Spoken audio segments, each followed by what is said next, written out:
you want to take a seat? Yes. All right. Let's set the stage, shall we?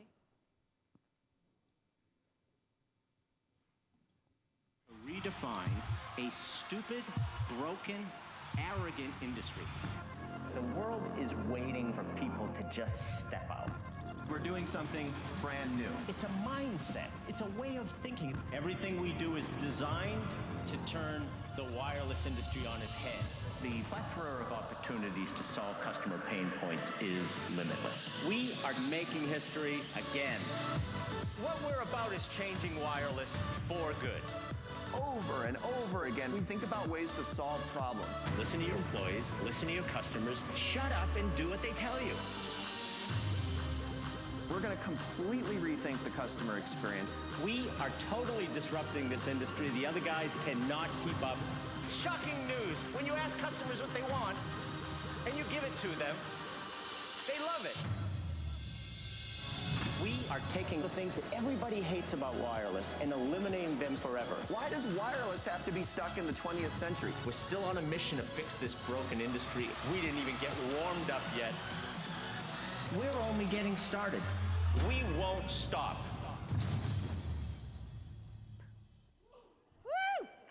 All right. 6 years ago, T-Mobile was a conventional wireless carrier. We were a wholly owned, privately held subsidiary of the German monolithic Deutsche Telekom. We were hemorrhaging customers, and we were literally on the verge of extinction.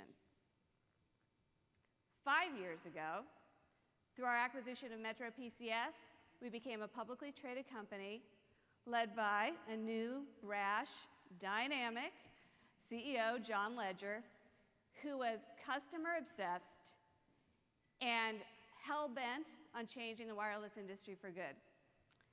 T-Mobile became the Un-carrier. And as you can see by these results, it's worked. It's worked really well. And it's worked because we eliminated customer pain points. We became obsessively focused on eliminating customer pain points and doing Un-carrier moves like Simple Choice, where we were the first company, major US wireless company, to eliminate contracts, to our most recent Un-carrier move, which was Netflix on Us. So if you are a T-Mobile customer out there, you know you get Netflix for free. So what is a perfectly good, in fact, a really, really good HR function to do when your company culture and growth morphs at light speed? It was pretty obvious to us what we needed to do. Just like T-Mobile became obsessed with identifying and eliminating customer pain points, we had to eliminate our customers' pain points. And that is our 52,000 employees across the United States, both in our headquarters in Bellevue, Washington, in our retail stores across the country, in our 17 call centers across the country, in our technical groups and field engineering across the country. We had to focus on identifying and eliminating their pain points. And so we rallied around this vision statement. We created this vision statement, recognizing that at T-Mobile, HR's most important role is to serve as stewards for all employees in their personal growth and career success. That is our mission number one, equipping employees with tools and resources and support to help them be successful. But before we got there, and we started that mission statement, we did that mission statement 2 years ago, we knew it was coming. We knew this change was coming, and we knew we had to set the platform, the foundation, to be able to provide these tools and the resources in a way that was going to be useful to employees. So we underwent a systems transformation called Recharge. In the course of 6 months, we deployed Kronos, we deployed Workday, we deployed ADP Vantage, and we deployed Cornerstone for our learning management platform. So that was the foundation. At the same time, in 2014, we eliminated formal performance reviews. And we implemented an approach called AMP, Accelerate My Performance. It's something that we created internally, providing tools, resources, and support for employees and managers to engage in regular, deep, robust, meaningful development and performance conversations. More recently, we recast our employee-facing HR teams.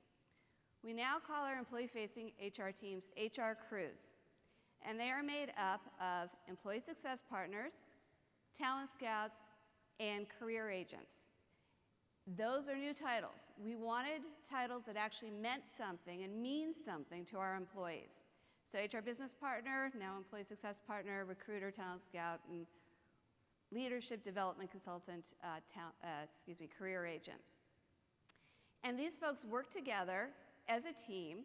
They report to HR crew directors who are aligned with different business groups, and their primary focus is to work individually and together to support the personal growth and career success of employees in the businesses that they are aligned with. We also rebranded HR internally.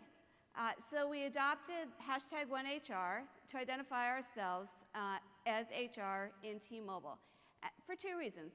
Number one, to connote our collaborative environment as a 630-odd person HR group, but also our affinity with T-Mobile's ubiquitous social media presence, and to be relevant in that space and relevant to our employees in that space. So we continue, just like T-Mobile continues to identify and solve customer pain points, we continue to solve our customers' pain points. And one of those pain points that we've heard loud and clear in employee webcasts, town halls, we do monthly pulse surveys across the company, was from employees who were really challenged on learning about and understanding what are the career opportunities here for me at T-Mobile across the organization. If I'm a call center rep in Oakland, Maine, how do I know about opportunities in Bellevue? How do I know about opportunities in Nashville? And we did not have a platform to do that. So Marty is going to tell you how we tackled that particular pain point. Thank you, Liz. Listen to your customers, listen to your employees, shut up and do what they say. That was our CEO. Now, in that environment, as fellow HR colleagues and business leaders, think for a second that you're sitting not at this conference, but with the senior leadership team of your company, and perhaps you're sitting with them, and one person among all the frontline employees in a room this big stands up and says, I just got my marketing degree, what do I do with my career? Look at those statistics. How can you sit up there and not care about me? What about my career?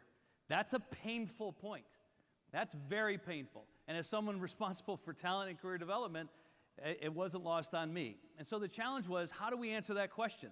Not just in a room like this, at a listening session, which happens very frequently at our company, but rather for everyone when they ask our HR crews, when they ask their leaders, what's the answer? So as we grow, how do we solve that pain point? Well, what we found, and it was a woman named Karen Lears, who's part of our HR team based in Kansas City, who said, you know, what's working right now, but just not on the right scale, is these small regional level job fairs. People get together for lunchtime and they talk about what they do. They're really effective, but very few people can attend them for lots of reasons. So what if we brought them together? Well, what you see here is actually not T-Mobile Arena in Las Vegas, which is a real place. Hopefully you'll get a chance to go there if you haven't. But inspired by that, Career Fest. This is a completely virtual place. And this is what the entry portal looks like. We want you to explore this as part of your career. And what we did was we brought everyone together. We planned it for 1 week last year, and we were told to expect very few people to attend the first iteration, but that it could be a place to join in. We didn't have a big budget, so what we did is we asked everyone to make a video. Everyone who was interested in talking about their job or who they were looking for to hire to talk about their department or their specific responsibilities, right in their own studio, their phone. They just turned the phone on themselves and recorded something 5 minutes or less.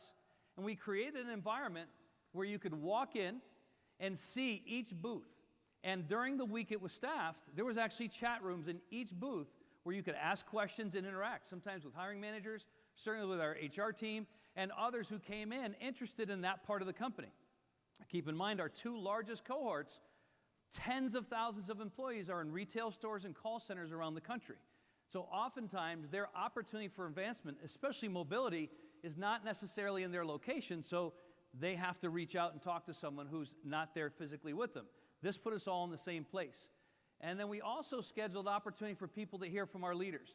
The woman you see on your right is Callie Field. She started in a store at T-Mobile 17 years ago. She now is an executive vice president of our call centers, what we call CARE.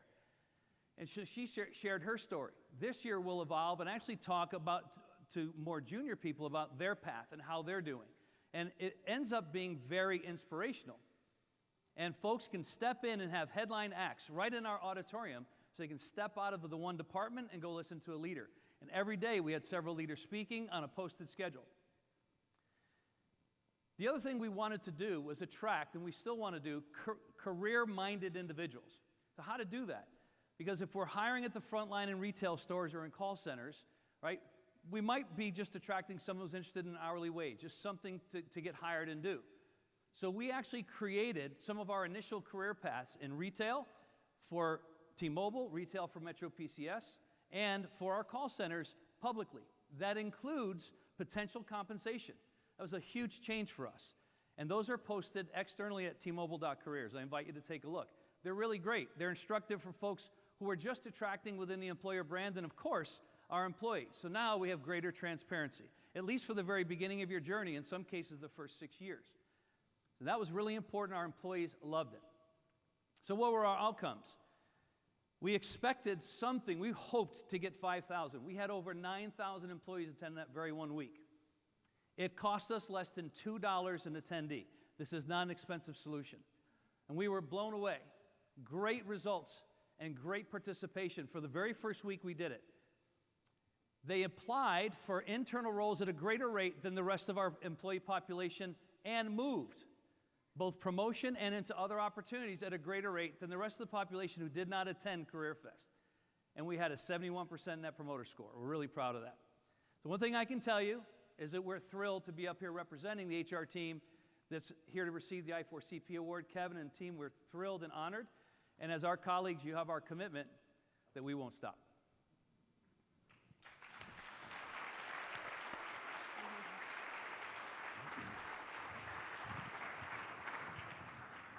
Congratulations. Thank you. See if I can get this right.